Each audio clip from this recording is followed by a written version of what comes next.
को विजुअल्स और एनिमेशन की मदद से काफी अच्छे से समझेंगे। तो सबसे पहले हम समझते हैं कि इकोनॉमिक एक्टिविटीज क्या होती है। तो सिंपली ऐसी एक्टिविटीज जिन्हें करने से हमें पैसा मिलता है, मतलब जिन्हें हम पैसे कमाने के लिए करते हैं। जैसे कि आप इन एग्जांपल्स को भी देख सकते हो। तो ये लोग क्या कर रहे हैं, ये अलग अलग एक्टिविटीज कर रहे हैं इनकम को जनरेट करने के लिए। तो हम लिख सकते हैं those activities which are perform to generate income are called economic activities. अब दोस्तों जो इकोनॉमिक एक्टिविटीज होती हैं उन्हें अलग अलग तरीकों से क्लासिफाई किया जाता है। अगर हम देखें on the basis of nature, मतलब एक्टिविटीज का नेचर कैसा है, तो इस बेसिस पर इकोनॉमिक एक्टिविटीज को 3 सेक्टर्स में बांटा गया है। पहला है प्राइमरी सेक्टर, दूसरा है सेकेंडरी सेक्टर और तीसरा है टर्सरी सेक्टर। और अगर हम देखें on the basis of employment condition, मतलब एम्प्लॉयमेंट की कंडीशन कैसी है, तो इस बेसिस पर 2 सेक्टर्स में बांटा गया है, ऑर्गेनाइज सेक्टर और अनऑर्गेनाइज सेक्टर। सिमिलरली अगर हम देखें on the basis of ownership, तो ओनरशिप के बेसिस पर भी इकोनॉमिक एक्टिविटीज को 2 सेक्टर्स में बांटा गया है, पब्लिक सेक्टर और प्राइवेट सेक्टर। आई नो आपको थोड़ा कंफ्यूजिंग लग रहा होगा, बट डोंट वरी, हम इन सारी चीजों को एक एक करके बहुत ही अच्छे से समझेंगे। तो चलिए स्टार्ट करते हैं।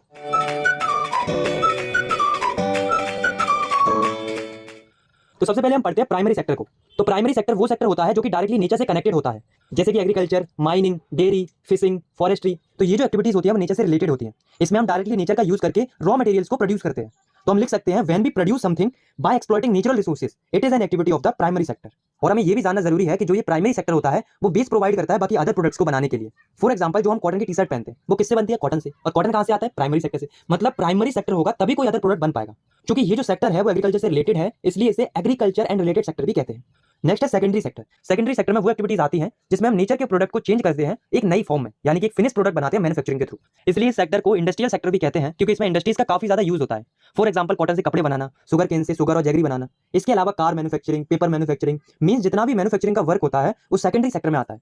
तो हम लिख सकते हैं when natural products are change into other forms through manufacturing, it is an activity of the secondary sector. Next है टर्सरी सेक्टर। इसे हम सर्विस सेक्टर भी कहते हैं, क्योंकि इसमें हम सर्विस प्रोवाइड करते हैं। तो इस सेक्टर में वो एक्टिविटीज आती हैं जो कि प्राइमरी एंड सेकेंडरी सेक्टर के डेवलपमेंट में मदद करती हैं बाय प्रोवाइडिंग सर्विसेज, जैसे कि ट्रांसपोर्ट, बैंक, इसके अलावा टीचर्स, डॉक्टर्स, बार्बर्स, कोबलर्स, लॉयर। तो ये लोग सर्विस दे रहे हैं, ना कि कोई प्रोडक्ट बना रहे हैं। तो ये जो एक्टिविटीज हैं वो टर्सरी सेक्टर में आती है। नेक्स्ट टॉपिक है हमारा कंपेयरिंग द 3 सेक्टर्स। तो दोस्तों अभी तक हमने 3 सेक्टर्स के बारे में डिस्कस किया, primary sector, secondary sector and tertiary sector. तो देश में इन तीनों ही सेक्टर्स में काफी ज्यादा प्रोडक्शन हो रहा होता है गुड्स एंड सर्विसेज का, और तीनों ही सेक्टर्स में बहुत सारे लोग काम भी कर रहे होते हैं। तो अब सवाल ये उठता है कि हम ये पता कैसे करेंगे कि तीनों ही सेक्टर्स में कितना प्रोडक्शन हो रहा है गुड्स एंड सर्विसेज का। तो ये हम पता करते हैं ग्रॉस डोमेस्टिक प्रोडक्ट की मदद से, यानी कि जीडीपी की मदद से। तो ये जीडीपी क्या होती है, आई नो आपने इसका नाम जरूर सुना होगा, पर ये थोड़ा कंफ्यूजिंग लगता होगा, बट डोंट वरी, हम इससे बहुत अच्छे से समझने वाले हैं। जैसे मान लो हम एक एग्जांपल लेते हैं, एक किसान है, उसने 10 किलो गेहूं उगाए। तो किसान क्या करता है, इन 10 किलो गेहूं को बेच देता है पास वाले मिल को 20 रुपए में। फिर ये मिल वाला क्या करता है, इसका आटा बनाता है और उसे बेच देता है बिस्कुट की कंपनी को 30 रुपए में। और फिर जो बिस्किट की कंपनी होती है वो बाकी चीजों को ऐड करके बिस्किट बना देती है, जिनकी वो प्राइस रखती है 50 रुपए। तो यहाँ पर जो प्रोडक्शन प्रोसेस है वो कंप्लीट हो गई। तो यहाँ पर जो आखिरी में हमारे पास फिनिश प्रोडक्ट निकल के आया उसे हम कहेंगे फाइनल गुड। और जो बीच में जो बेचा गया था फैक्ट्री और कंपनी को, उसे हम कहते हैं इंटरमीडिएट गुड। तो ये बात याद रखना कि जब भी किसी भी कंट्री का प्रोडक्शन कैलकुलेट किया जाता है तो केवल फाइनल गुड्स की ही वैल्यू इंक्लूड की जाती है, रेदर देन इंटरमीडिएट गुड्स। मतलब इंटरमीडिएट गुड्स की वैल्यू इंक्लूड नहीं की जाती। तो हम लिख सकते हैं when we calculate the production of each sector we only added the value of final goods rather than intermediate goods. अब सवाल ये उठता है कि हम इंटरमीडिएट गुड्स की वैल्यू को इंक्लूड क्यों नहीं करते। तो ये तो हम अपने आप से समझ सकते हैं, क्योंकि जो इंटरमीडिएट गुड की जो वैल्यू होती है वो ऑलरेडी एडजस्ट हो जाती है फाइनल गुड्स में, मतलब ऑलरेडी इंक्लूडेड होती है फाइनल गुड में, इसलिए हम इंक्लूड नहीं करते। तो अब हम जीडीपी की डेफिनेशन देखते हैं कि एक्चुअल में जीडीपी होती क्या है। तो हम इस तरीके से लिखेंगे the value of the final goods and services produce with in the country during 1 year is called GDP. मतलब एक साल के अंदर कंट्री में कितना प्रोडक्शन हुआ है फाइनल गुड्स एंड सर्विसेज का, उनकी टोटल वैल्यू को ही हम जीडीपी कहते हैं। तो यहां से हमें एक बात तो क्लियर हो जाती है कि जिस भी कंट्री में जितना ज्यादा प्रोडक्शन होगा उस कंट्री की उतनी ही बड़ी जीडीपी होगी, और जिस कंट्री में जितना कम प्रोडक्शन होगा उस कंट्री की उतनी ही कम जीडीपी होगी। तो इस हिसाब से अगर हम देखें तो वर्ल्ड में सबसे बड़ी जीडीपी है यूएसए की, यानी कि यूएसए टॉप पोजीशन पर आता है जीडीपी के मामले में। और वहीं अगर हम बात करें अपनी इंडिया की, तो वर्ल्ड में इंडिया की 5th सबसे लार्जेस्ट जीडीपी है, यानी कि जीडीपी के मामले में इंडिया 5th पोजीशन पर आता है पूरे वर्ल्ड में। और इंडिया की जो जीडीपी है उसे मेजर किया जाता है सेंट्रल गवर्नमेंट की मिनिस्ट्री के द्वारा।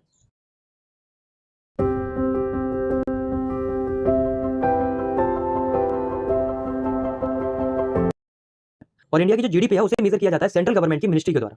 Historical change in sectors. दोस्तों शुरुआती दौर में, यानी कि आज से कई साल पहले, लोग एग्रीकल्चर सेक्टर पर काफी ज्यादा डिपेंडेंट थे। लोग खेतीबाड़ी करके गुजारा करते थे, यानी कि हम कह सकते हैं कि इनिशियल स्टेज में इकोनॉमी का सबसे इंपॉर्टेंट सेक्टर था प्राइमरी सेक्टर। लेकिन फिर कुछ समय बाद इंडस्ट्रियल रिवॉल्यूशन आता है, मैन्युफैक्चरिंग के लिए नई नई मशीनें आने लगती हैं, फैक्ट्रीज डेवलप होने लगती हैं। तो क्या होता है कि बहुत सारे लोग खेतीबाड़ी छोड़कर फैक्ट्रीज में आकर काम करने लगते हैं, यानी कि फैक्ट्रीज की तरफ शिफ्ट होने लगते हैं। और धीरे धीरे लोगों के लिए जो सेकेंडरी सेक्टर था वो ज्यादा इंपॉर्टेंट होने लगता है, यानी कि एक शिफ्ट देखने को मिला लोगों का प्राइमरी सेक्टर से सेकेंडरी सेक्टर की तरफ। और आखिरी 100 सालों में हमें एक और शिफ्ट देखने को मिल रहा है, जो कि है सेकेंडरी सेक्टर से टर्सरी सेक्टर की तरफ। यानी कि अब जो लोग हैं वो सेकेंडरी को भी छोड़कर धीरे धीरे टर्सरी सेक्टर यानी कि सर्विस सेक्टर की तरफ बढ़ने लगे। और आज के दौर में जो सबसे ज्यादा प्रोडक्शन हो रहा है वो टर्सरी सेक्टर में ही हो रहा है, और सबसे ज्यादा लोग भी इसी सेक्टर में काम कर रहे हैं। तो यहाँ पर हमें एक बेसिक पैटर्न देखने को मिला कि पहले लोग प्राइमरी सेक्टर में काम करते थे, फिर सेकेंडरी सेक्टर में काम करने लगे, और आज के समय में सबसे ज्यादा लोग टर्सरी सेक्टर में काम कर रहे हैं। Rising importance of the tertiary sector of production. दोस्तों अगर हम अपनी इंडिया की बात करें तो पिछले 40 सालों में तीनों ही सेक्टर्स में काफी ज्यादा इंक्रीजमेंट देखने को मिला है, पर सबसे ज्यादा जो इंक्रीजमेंट देखने को मिला है वो मिला है टर्सरी सेक्टर में। इसी से रिलेटेड आप इस ग्राफ को भी देख सकते हो। इसमें अगर हम ध्यान से देखेंगे तो शुरुआती दौर में यानी कि 1973-74 के टाइम पर तीनों ही सेक्टर्स में बहुत कम प्रोडक्शन होता था। लेकिन आज के टाइम पर यानी कि 2013-14 का डाटा अगर हम देखें तो तीनों ही सेक्टर्स में काफी ज्यादा इंप्रूवमेंट हुआ है। लेकिन सबसे ज्यादा जो इंप्रूवमेंट हुआ है वो हुआ है टर्सरी सेक्टर में, जैसा कि आप इस ग्राफ में भी देख सकते हो। अब हम देखते हैं कि जीडीपी में कौन सा सेक्टर कितना कंट्रीब्यूट करता है। तो आप इस ग्राफ को देखो, तो अगर हम देखें 1973-74 का डाटा, तो जीडीपी का 40% जो शेयर था वो आता था प्राइमरी सेक्टर से, जीडीपी का 13% जो शेयर था वो आता था सेकेंडरी सेक्टर से, और जीडीपी का 47% जो शेयर था वो आता था टर्सरी सेक्टर से। एंड अगर हम देखें कि आज के टाइम पर किस सेक्टर से कितना शेयर आता है, तो हम देखते हैं 2030-40 का डाटा। तो अकॉर्डिंग टू दिस जीडीपी का 40% जो शेयर है वो आता है प्राइमरी सेक्टर से, 19% जो शेयर है वो आता है सेकेंडरी सेक्टर से, और 67% जो शेयर है वो आता है टर्सरी सेक्टर से। तो इस ग्राफ से हमें क्या पता चला कि जीडीपी में सबसे कम कंट्रीब्यूट प्राइमरी सेक्टर करता है और जीडीपी में सबसे ज्यादा कंट्रीब्यूट टर्सरी सेक्टर करता है। अब सवाल ये उठता है कि जो ये टर्सरी सेक्टर है वो इतनी तेजी से ग्रो क्यों हो रहा है, इसके पीछे रीजंस क्या है, चलिए जानते हैं। पहला रीजन है कि कुछ बेसिक सर्विसेज होती है जैसे कि hospitals, schools, police station, courts, banks etcetera. तो ये जो सर्विसेज होती हैं उनकी लोगों को बहुत ज्यादा रिक्वायरमेंट होती है क्योंकि ये बेसिक सर्विसेज होती हैं और इन सर्विसेज को प्रोवाइड कराने की रिस्पॉन्सिबिलिटी होती है गवर्नमेंट के पास। तो गवर्नमेंट जब इनको डेवलप करती है तो ऑटोमेटिकली सर्विस सेक्टर इंप्रूव होता है। दूसरा रीजन है कि जब एग्रीकल्चर सेक्टर और इंडस्ट्रियल सेक्टर ग्रो होता है तो जो सर्विस सेक्टर है वो भी साथ साथ अपने आप ग्रो होता है। तीसरा रीजन है कि कई लोगों की इनकम बढ़ रही है जिस वजह से लोग अदर सर्विसेज भी ऑप्ट करते हैं, जैसे कि खाना खाने के लिए बाहर चले जाते हैं, शॉपिंग करने चले जाते हैं, घूमने चले जाते हैं कहीं पर, पेरेंट्स अपने बच्चों को प्राइवेट स्कूल में पढ़ाने लगते हैं। तो इस वजह से अलग अलग सर्विसेज ग्रो हो रही है जिस वजह से सर्विस सेक्टर भी ग्रो हो रहा है। चौथा रीजन है कि धीरे धीरे information and communication technology grow हो रही है जिस वजह से रिलेटेड सर्विसेज भी ग्रो हो रही है। तो दोस्तों ये कुछ रीजन है जिनकी वजह से जो टर्सरी सेक्टर है यानी कि सर्विस सेक्टर है वो ग्रो कर रहा है। अब आप एक और ग्राफ को देखो, इससे हमें पता चलेगा कि किस सेक्टर में कितने लोग एम्प्लॉयड है, मतलब किस सेक्टर में कितने लोग काम कर रहे हैं। तो अगर हम देखें 1977-78 का डाटा, तो 71% लोग प्राइमरी सेक्टर में एम्प्लॉयड थे, 11% लोग सेकेंडरी सेक्टर में एम्प्लॉयड थे और 18% लोग टर्सरी सेक्टर में एम्प्लॉयड थे। और अगर हम आज का डाटा देखें यानी कि 2017-18 का डाटा, तो 44% जो लोग हैं वो प्राइमरी सेक्टर में एम्प्लॉयड है, 25% लोग सेकेंडरी सेक्टर में एम्प्लॉयड है और 31% लोग टर्सरी सेक्टर में एम्प्लॉयड है। तो इस ग्राफ से हमें क्या पता चला कि सबसे ज्यादा लोग प्राइमरी सेक्टर में एम्प्लॉयड है। लेकिन देखो यहाँ पर एक प्रॉब्लम है। क्या प्रॉब्लम है? अगर हम आज के टाइम से कंपेयर करें तो भले ही प्राइमरी सेक्टर में ज्यादा लोग एम्प्लॉयड है बट फिर भी सबसे कम प्रोडक्शन प्राइमरी सेक्टर में ही होता है, यानी कि जीडीपी में सबसे कम कंट्रीब्यूशन प्राइमरी सेक्टर ही करता है। तो ऐसा क्यों है कि प्राइमरी सेक्टर में ज्यादा लोग काम कर रहे हैं पर वो प्रोडक्शन बहुत कम दे पा रहे हैं? तो इसके पीछे बहुत सारे रीजन है, पर एक जो मेन रीजन है वो ये है कि जो ये प्राइमरी सेक्टर के लोग हैं वो अंडर एम्प्लॉयमेंट यानी कि डिस्गस्ड अनएम्प्लॉयमेंट से जूझ रहे हैं। तो ये अंडर एम्प्लॉयमेंट या डिस्गस्ड अनएम्प्लॉयमेंट होता क्या है, चलिए जानते हैं। जैसे मान लो एक खेत है, उसमें 7 लोग काम कर रहे हैं लेकिन जरूरत केवल 3 लोगों की है, बाकी जो 4 लोग जो कि एक्स्ट्रा काम कर रहे हैं उनके होने या ना होने से प्रोडक्शन पर कोई फर्क नहीं पड़ेगा। तो ये जो लोग हैं उन्हें हम कहते हैं अंडर एम्प्लॉयड या डिस्गस्ड अनएम्प्लॉयड। तो इन लोगों की जो संख्या है वो प्राइमरी सेक्टर में बहुत ज्यादा है, इसलिए प्राइमरी सेक्टर में ज्यादा तो लोग काम कर रहे हैं पर वो प्रोडक्शन उतना ही दे पा रहे हैं। आई होप आपको ये समझ में आ गया होगा। How to create more employment, मतलब लोगों के लिए ज्यादा एम्प्लॉयमेंट कैसे पैदा किया जा सकता है। तो पहला है कि गवर्नमेंट छोटे छोटे किसानों को चीफ लोन्स दे सकती है और एम्प्लॉयमेंट क्रिएट कर सकती है, क्योंकि पहले लोग साल में एक क्रॉप उगाते थे लेकिन अब वो लोन के पैसों से ट्यूबवेल, फर्टिलाइजर, पेस्टिसाइड टूल्स का यूज करके साल भर में 2-3 फसल उगा सकते हैं जिससे वे पूरी साल एम्प्लॉयड रह सकते हैं। दूसरा तरीका है कि गवर्नमेंट डैम्स या कैनल्स बनवा सकती है जिससे काफी मजदूरों को रोजगार मिलेगा और काफी किसानों को अपनी फसलों को सींचने के लिए पानी मिलेगा। तीसरा तरीका है कि गवर्नमेंट ट्रांसपोर्टेशन और नए रोड बनवाने पर इन्वेस्ट कर सकती है जिससे बहुत सारे लोगों को एम्प्लॉयमेंट मिलेगा, एक तो मजदूरों को जो कि रोड्स बनाएंगे और दूसरा ऑटो एंड ट्रक ड्राइवर्स को जो कि अपनी सर्विसेज देकर अपना घर चलाएंगे। चौथा तरीका है कि गवर्नमेंट छोटी छोटी इंडस्ट्रीज को सेटअप कर सकती है रूरल एरियाज में जिससे गांव के लोगों को रोजगार मिलेगा और उन लोगों को शहरों में नहीं भटकना पड़ेगा काम के लिए। पांचवा तरीका है कि गवर्नमेंट टूरिज्म को प्रमोट कर सकती है क्योंकि इससे भी कई सारे लोगों को रोजगार मिल सकता है। सिक्स्थ है कि गवर्नमेंट हेल्थ और एजुकेशन सेक्टर पर भी इन्वेस्ट कर सकती है। तो दोस्तों ये कुछ तरीके हैं जिनका इस्तेमाल करके गवर्नमेंट ज्यादा से ज्यादा इंप्लॉयमेंट क्रिएट कर सकती है। पर दोस्तों ये लॉन्ग टर्म प्लान है, इसलिए गवर्नमेंट को इनको सेटअप करने में काफी ज्यादा टाइम लगेगा। तो ऐसे में गवर्नमेंट ने बेरोजगारी को खत्म करने के लिए एक शॉर्ट टर्म प्लान को भी लॉन्च किया था जिसका नाम था मनरेगा, यानी कि Mahatma Gandhi national rural employment guarantee act, जो कि 2005 में स्टार्ट किया गया था। इस एक्ट के थ्रू गवर्नमेंट लोगों को राइट टू वर्क प्रोवाइड करती है, यानी कि लोगों को काम करने का अधिकार देती है। ये जो प्रोग्राम था वो इंडिया के 625 डिस्ट्रिक्ट में लॉन्च किया गया था। तो इस एक्ट के अकॉर्डिंग रूरल एरियाज में जिन लोगों के पास काम नहीं होता है उन्हें गवर्नमेंट 100 डे का एम्प्लॉयमेंट प्रोवाइड कराती है। मतलब गवर्नमेंट ये वादा करती है कि कम से कम वो 100 डे का एम्प्लॉयमेंट तो देगी ही देगी, और अगर इन केस गवर्नमेंट एम्प्लॉयमेंट नहीं दे पाती है तो उन्हें अनएम्प्लॉयमेंट अलाउंस दिया जाता है, मतलब बिना काम कराए भी पैसे दे देती है गवर्नमेंट। तो मनरेगा की वजह से एम्प्लॉयमेंट की जो समस्या थी उसमें रूरल एरियाज के अंदर काफी सुधार देखने को मिला है। अब हम क्लासिफाई करते हैं इकोनॉमिक एक्टिविटीज को on the basis of employment condition. तो एम्प्लॉयमेंट कंडीशंस के हिसाब से इकोनॉमिक एक्टिविटीज को 2 सेक्टर्स में बांटा गया है, ऑर्गेनाइज सेक्टर और अनऑर्गेनाइज सेक्टर। सबसे पहले हम बात करते हैं ऑर्गेनाइज सेक्टर की। तो इस सेक्टर में जितने भी बिजनेस आते हैं वे सारे गवर्नमेंट के द्वारा रजिस्टर्ड होते हैं और इन्हें गवर्नमेंट के सारे रूल्स एंड रेगुलेशन को फॉलो करना पड़ता है, जैसे कि minimum wage act, factory act, labour law etcetera. इस सेक्टर में जितने भी लोग काम करते हैं उन्हें जॉब सिक्योरिटी मिलती है, मतलब बिना किसी वैलिड रीजन के उन्हें जॉब से नहीं निकाला जा सकता। इस सेक्टर में लोगों को पेड हॉलीडे मिलती है। इसके अलावा फिक्स्ड वर्किंग आवर्स होते हैं, मतलब इनको लिमिटेड टाइम के लिए ही काम करना पड़ता है और अगर ये ओवर टाइम करते हैं तो उसके उन्हें अलग से पैसे मिलते हैं। इन्हें अच्छी वर्किंग कंडीशंस मिलती हैं और रिटायरमेंट के टाइम पर इन्हें पेंशन भी मिलता है। वहीं जो अनऑर्गेनाइज सेक्टर होता है वो बिल्कुल ही अपोजिट होता है। अनऑर्गेनाइज सेक्टर्स के बिजनेसेस गवर्नमेंट से रजिस्टर्ड नहीं होते हैं और ना ही ये गवर्नमेंट के रूल्स एंड रेगुलेशन को फॉलो करते हैं। इस सेक्टर में लोगों के पास जॉब सिक्योरिटी नहीं होती है, इन्हें पेड हॉलीडेज भी नहीं मिलती है, इनके वर्किंग आवर्स भी फिक्स नहीं होते हैं और इन्हें ओवर टाइम करने के भी कोई एक्स्ट्रा पैसे नहीं मिलते हैं। इन्हें पुअर वर्किंग कंडीशंस में काम करना पड़ता है और ना ही इन्हें कोई पेंशन वगैरह मिलता है। तो यहाँ से हमें एक बात तो क्लियर हो गई कि जो ऑर्गेनाइज सेक्टर होता है वो बहुत ही अच्छा सेक्टर होता है, उसमें बहुत ही अच्छी जॉब्स होती हैं जिन्हें हर कोई करना पसंद करता है। वही अनऑर्गेनाइज सेक्टर्स में कोई भी व्यक्ति काम करना नहीं चाहता क्योंकि इसमें लोगों को उतनी अच्छी फैसिलिटीज नहीं मिलती है। अब सवाल ये उठता है कि लोग ऑर्गेनाइज सेक्टर में काम क्यों नहीं करने लगते। तो इसके सिंपल से दो रीजन है। एक तो ऑर्गेनाइज सेक्टर में जॉब की बहुत कमी है, तो ऐसे में सारे लोग तो ऑर्गेनाइज सेक्टर में काम नहीं कर सकते।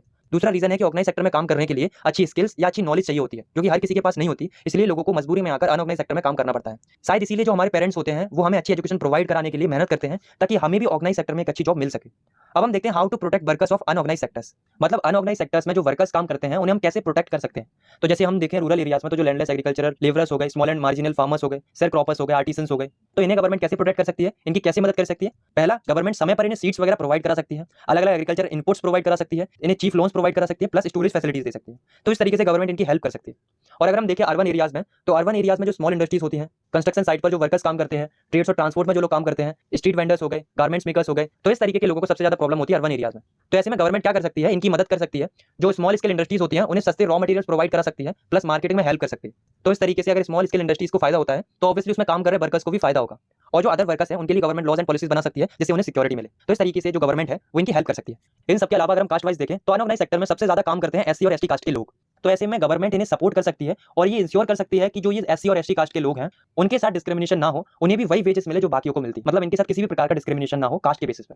अब दोस्तों इकोनॉमिक एक्टिविटीज को एक और तरीके से क्लासिफाई किया जाता है जो कि on the basis of ownership. Ownership के बेसिस पर इकोनॉमिक एक्टिविटीज को दो सेक्टर्स में बांटा गया है, जो कि है प्राइवेट सेक्टर और पब्लिक सेक्टर। तो प्राइवेट सेक्टर में वो कंपनियां आती हैं जो कि किसी एक इंडिविजुअल या एक ग्रुप के द्वारा ओन की जाती हैं। इनका एकमात्र मोटिव होता है कि ज्यादा से ज्यादा प्रॉफिट कमाना। For example Tata iron and steel company limited, Reliance industries limited, Wipro limited, ICICI bank limited. तो ये जो कंपनीज होती हैं वो प्राइवेट सेक्टर में आती हैं, क्योंकि ये गवर्नमेंट के द्वारा नहीं बल्कि किसी एक व्यक्ति या किसी एक ग्रुप के द्वारा ओन की जाती हैं। और वहीं जो पब्लिक सेक्टर होता है उसमें वो चीजें या वो सर्विसेज आती हैं जो कि गवर्नमेंट के द्वारा ओन की जाती है। इनका मकसद होता है लोगों को सर्व करना, यानी कि लोगों की सेवा करना। फॉर एग्जांपल जितनी भी गवर्नमेंट की चीजें होती है जैसे कि government schools, hospitals, post offices, Indian railways, तो ये सारी फैसिलिटीज गवर्नमेंट प्रोवाइड करती है लोगों के भले के लिए। तो ये सब आता है पब्लिक सेक्टर में। अब दोस्तों एक क्वेश्चन अराइज होता है कि जो ये गवर्नमेंट होती है उसके पास इतना पैसा कहां से आता है कि वो हमें ये सब कुछ प्रोवाइड करा देती है, जैसे कि बिजली, पानी, सड़क, रेलवे, स्कूल्स, हॉस्पिटल्स। तो ये जो सर्विसेज होती है वो गवर्नमेंट हमें फ्री ऑफ कॉस्ट देती है या फिर बहुत ही कम दाम में प्रोवाइड कराती है। तो अब कैसे प्रोवाइड कराती है, तो गवर्नमेंट हमसे लेती है टैक्स। इसीलिए गवर्नमेंट की ये रिस्पॉन्सिबिलिटी बनती है हमें ये सब सर्विसेज प्रोवाइड कराने की, क्योंकि वो हमसे टैक्स ले रही है। अब एक और सवाल आता है कि क्या प्राइवेट सेक्टर ये सब सर्विसेज प्रोवाइड नहीं करा सकता? नहीं कर सकता, क्योंकि इसके पीछे कारण है कि इन सर्विसेज को प्रोवाइड कराने में बहुत ज्यादा इन्वेस्टमेंट होता है, जो कि किसी एक इंडिविजुअल या किसी एक ग्रुप की बस की बात नहीं है। और अगर ये मान भी लिया जाए कि किसी के पास इतना पैसा आ भी जाता है और वो हमें ये सर्विसेज दे भी देता है, तो क्या गारंटी है कि वो हमें ये सर्विसेज कम दाम में देगा? क्योंकि आप खुद ही सोचो कि अगर कोई करोड़ों रुपए इन्वेस्ट करेगा इन सर्विसेज के लिए तो ऑब्वियसली वो हमसे ज्यादा रुपए चार्ज करेगा, क्योंकि उसे तो प्रॉफिट कमाना है। इसका आप एक एग्जांपल भी देख सकते हो कि जो गवर्नमेंट होती है वो हमें फ्री में या फिर बहुत ही कम दाम में पानी उपलब्ध कराती है, और वहीं जो प्राइवेट कंपनियां होती है वो मात्र 1 लीटर पानी के लिए 30 रुपए चार्ज करती है। तो ऐसे में अगर गवर्नमेंट ये बेसिक सर्विसेज देना बंद कर दे तो बेचारे जो गरीब लोग हैं वो अफोर्ड ही नहीं कर पाएंगे। तो ऐसे में गवर्नमेंट की रिस्पॉन्सिबिलिटी होती है इन बेसिक सर्विसेज को प्रोवाइड कराने की। और आपको ये भी जानना जरूरी है कि जो ये प्राइवेट सेक्टर होता है वो काफी ज्यादा डिपेंडेंट होता है पब्लिक सेक्टर के ऊपर। ऐसा मैं क्यों कह रहा हूं, इसके पीछे कारण है। देखो, कोई भी कंपनी या फैक्ट्री को जब भी सेटअप किया जाता है तो ये इंश्योर किया जाता है कि उस जगह पर बिजली, पानी, सड़क जैसी सुविधाएं उपलब्ध है या नहीं है। कोई भी कंपनी ऐसी जगह पर इन्वेस्ट करना नहीं चाहती है जहां पर ये बेसिक सर्विसेज उपलब्ध ही ना हो। तो ऐसे में गवर्नमेंट के लिए ये और भी ज्यादा जरूरी हो जाता है कि ये सब सर्विसेज प्रोवाइड कराना, ताकि ज्यादा से ज्यादा कंपनीज या फैक्ट्री सेटअप हो सके, जिससे लोगों को एम्प्लॉयमेंट भी मिलेगा और प्रोडक्शन लेवल भी इंक्रीज होगा। आई होप आपको ये वीडियो पसंद आई होगी। अगर आपको ये वीडियो पसंद आई तो आप इस वीडियो को लाइक कर सकते हो और आप इस चैनल